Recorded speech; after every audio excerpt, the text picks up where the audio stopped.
ఆరాధ్య అయితే పక్కింటి పిల్లని కొట్టిందని చెప్పేసి వాళ్ళైతే ఇంటి మీద గొడవకు వచ్చేసరికి ఇక అవని ఇంటి ముందైతే గొడవ బాగా జరుగుతూ ఉంటుందన్నమాట. ఇక వాళ్ళు అడిగిన దానికి సమాధానం చెప్పలేక అక్షయ్ అయితే వాళ్ళతో పాటు అవని మీద అయితే అరుస్తూ ఉంటాడు. అయితే ఇంతలో రాజేంద్ర ప్రసాద్ అయితే వచ్చి అక్షయ్‌నైతే తిడుతూ ఉంటాడనమాట. మా పాపను కొట్టింది అని అడగడానికి వస్తే మీలో మీరు కొట్టుకుంటారేంటి అని చెప్పేసి వచ్చిన వాళ్ళంతా కన్ఫ్యూజ్ అయిపోతారనమాట. ఇక మీ అందరికీ నేను ఒక క్లారిటీ ఇస్తా అని చెప్పేసి ఇక రాజేంద్ర ప్రసాద్ అయితే ఇంటి రామాయణం మొత్తాన్ని విధిలో అయితే పెడతాడనమాట. ఇదిగో ఈ అమ్మాయి నా కోడలు, వీడు నా కొడుకు. అక్కడ నిల్చొని సినిమా చూస్తుంది, అది నా పెళ్ళాం. వీడికి తన భార్యని ఎలా చూసుకోవాలో తెలీదు. నా పెళ్ళానికి నన్ను ఎలా చూసుకోవాలో తెలియదు. వాళ్ళ దగ్గర ఉంటే నాకు మనశ్శాంతి ఉండదు. అందుకే నేను నా కోడలతో పాటు ఉంటున్నా. నా కొడుకు వాళ్ళ అమ్మతో ఉంటున్నాడు. వాడి భార్యని ఎప్పుడు అర్థం చేసుకుంటాడో అప్పుడు నాకు శాంతి, లేకపోతే అశాంతి. ఇదయ్యా మా ఇంటి రామాయణం అని చెప్పేసి చెప్తాడనమాట. ఇక వాళ్ళైతే అందరైతే రాజేంద్ర ప్రసాద్ని అయితే తెగ మెచ్చుకుంటారనమాట.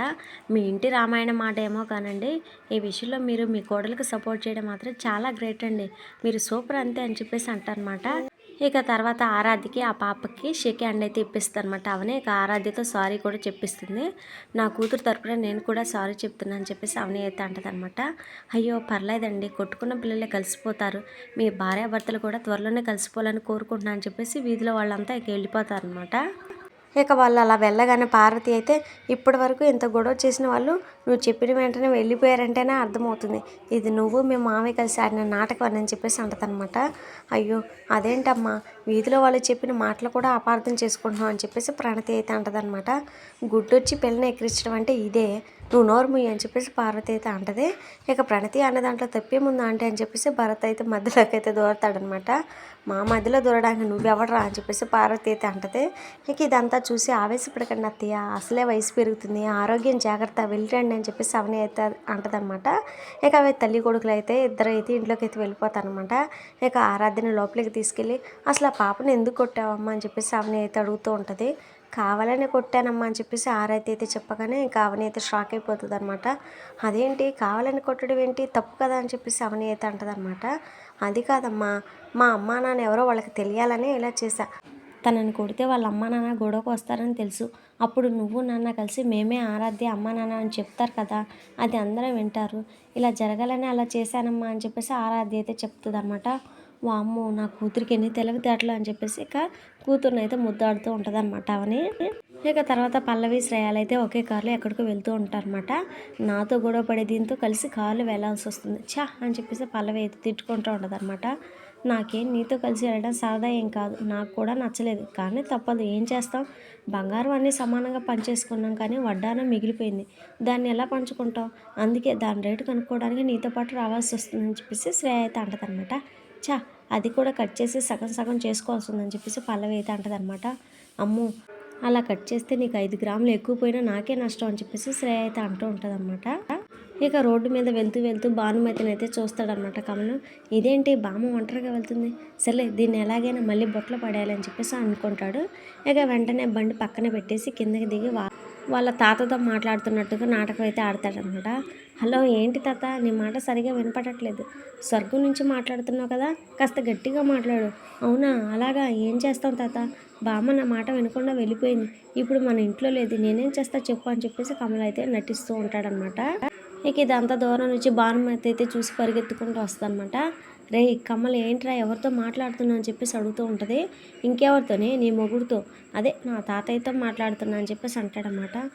అవునా, ఏంట్రా ఈ మధ్య నన్ను కలవడానికి రావట్లేదు మా ఆయన, నీతో ఏం చెప్పాడని చెప్పేసి అడుగుతూ ఉంటుంది అనమాట. నీ పైన తాతయ్య చాలా కోపంగా ఉన్నాడు బామ్మ, అవని అక్షయ్ కలవడానికి నువ్వే సాయం చేయడం లేదని, ఇంట్లో సమస్యలు తీర్చడానికి పెద్దరికం తీసుకోవట్లేదని నన్ను తిడుతున్నాడు, నువ్వేమైనా చేస్తే తప్ప నేను మళ్ళీ కలవనని మొండి పట్టు పట్టాడని చెప్పేసి కమల్ అయితే అంటాడనమాట. ఇక ఆ మాటకి భానుమతి అయితే ఆలోచిస్తూ ఉంటుంది. ఇక అప్పుడే పల్లవి శ్రేయ కారు అయితే రాగానే ఇంకా అడ్డంగా నిల్చుంటుంది అనమాట. ఇదేంటి బామ్మ ఎక్కడ నిల్చున్నదని చెప్పేసి ఇద్దరు కారులోంచి కిందకైతే దిగుతారు. ఏంటమ్మమ్మ ఎలా నిల్చున్నావు అని చెప్పేసి పల్లవి అయితే అడుగుతుందన్నమాట. ఎందుకు అంత కోపంగా ఉన్నారని చెప్పేసి శ్రేయ అయితే అంటుంది. నా దురదృష్టాన్ని తలుచుకొని ఇలా ఉన్నానే అని చెప్పేసి భానుమతి అయితే అంటదనమాట. ఎందుకు బామ్మ, నిన్ను చూసుకోవడానికి మేమిద్దరం ఉన్నా కదా, నువ్వు కూడా మమ్మల్ని చూసుకోవాలి కదా. ఇప్పుడు నువ్వు ఎలాగూ అవని ఇంటి ఎదురుగానే ఉంటున్నావు కదా, అక్కడ అవని ఏం చేస్తుంది ఏంటనే విషయాలు నాకు చెప్పొచ్చుగా అని చెప్పేసి పల్లవి అయితే అంటదనమాట. ఇక ఆ మాట వినగానే ఏంటి మీకు చెప్పేది గోంగూర కట్ట అని చెప్పేసి ఇక భానుమతి అయితే తిడుతూ ఉంటుంది అనమాట. ఏంటమ్మమ్మ అలా మాట్లాడుతున్నా అని చెప్పేసి పల్లవి అయితే అంటది.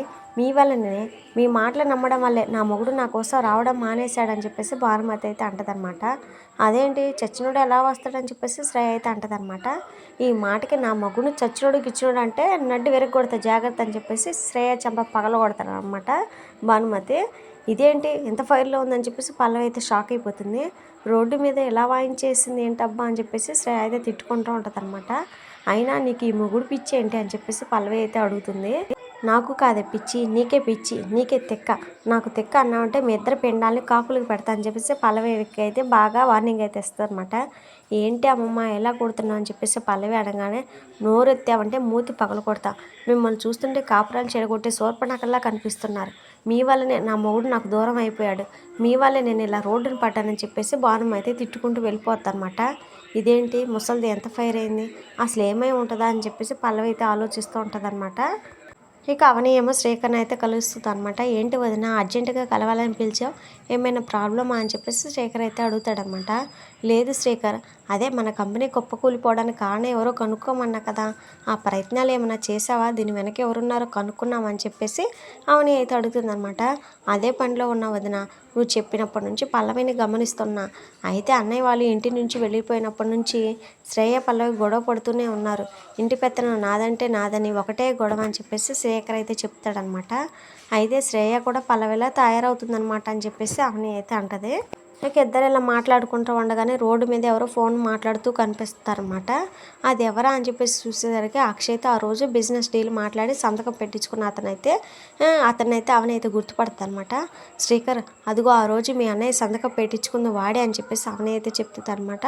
ఇక వాడు ఫోన్లో మాట్లాడుతూ, లేదు చక్రధర్ గారు, రిస్క్ చేసింది మేము, అలాంటి మాకు 20% ఇవ్వడం ఏంటి, ఏదైనా తేడా వచ్చి ఉంటే మీరు సేఫ్ అయిపోతారు, మేము ఇరుక్కుపోయేవాళ్ళం, అలా కుదరదు, సరే మీ ఇంటికి వచ్చి మాట్లాడతా అని చెప్పేసి ఫోన్ కట్ చేస్తాడనమాట. పర్సంటేజ్ మాట్లాడుతున్నారంటే అది బిజినెస్ డీల్ అయి ఉంటుంది, చక్రధర్ అంటున్నాడంటే అది ఖచ్చితంగా చక్రధర్ బాబాయ్ అయి ఉంటాడు, వీడిని ఫాలో అవుదాం అని చెప్పేసి అవని అయితే అంటదనమాట. ఇక వాడి కార్ని ఫాలో అవుతూ అవని శ్రీకర్ అయితే చక్రధర్ ఇంటికి అయితే వస్తారు. ఇక వాడు లోపలికైతే వెళ్ళి చక్రధర్తో మాట్లాడుతూ ఉంటాడనమాట. ఏంటయ్యా డైరెక్ట్గా ఇంటికి వచ్చేసావు, ఫోన్లోనే చెప్పా కదని చెప్పేసి చక్రధర్ అయితే తిడుతూ ఉంటాడనమాట. అది కాదు సార్, మొత్తం చేసిన మాకు 20% ఇవ్వడం అంటే చాలా అన్యాయం సార్ అని చెప్పేసి అంటాడనమాట.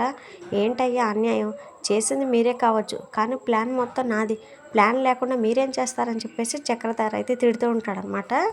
చక్రధర్ ఇంటికి వాడు వచ్చాడంటే ఖచ్చితంగా ఇది వీళ్ళ ప్లానే, వాళ్ళు ఏం మాట్లాడుకుంటున్నారో రికార్డ్ చేద్దాం అని చెప్పేసి శ్రీకర్కి అయితే చెప్తుంది అనమాట. అవని ఇక డైరెక్ట్గా డోర్ ఓపెన్ చేద్దామని చెప్పేసి శ్రీకర్ అయితే అనుకుంటాడు. లేదు శ్రీకర్ అలా వద్దు, కిటికీ నుంచి రికార్డ్ చేయని చెప్పేసి అవని అయితే చెప్తుంది అనమాట. ఇక కిటికీ డోర్ ఓపెన్ చేసి ఫోన్లో వాళ్ళు మాట్లాడుకుంటున్నది మొత్తం రికార్డ్ చేస్తాడనమాట శ్రీకర్. ఇది ఫ్రెండ్స్ మరి వాళ్ళ వీడియో. నెక్స్ట్ ఏం జరగబోతుంది ఏంటి అనేది మిస్ అవ్వకుండా తెలుసుకోవాలనుకుంటే మన ఛానల్ వెంటనే సబ్స్క్రైబ్ చేసి సపోర్ట్ చేయండి. Thank you friends.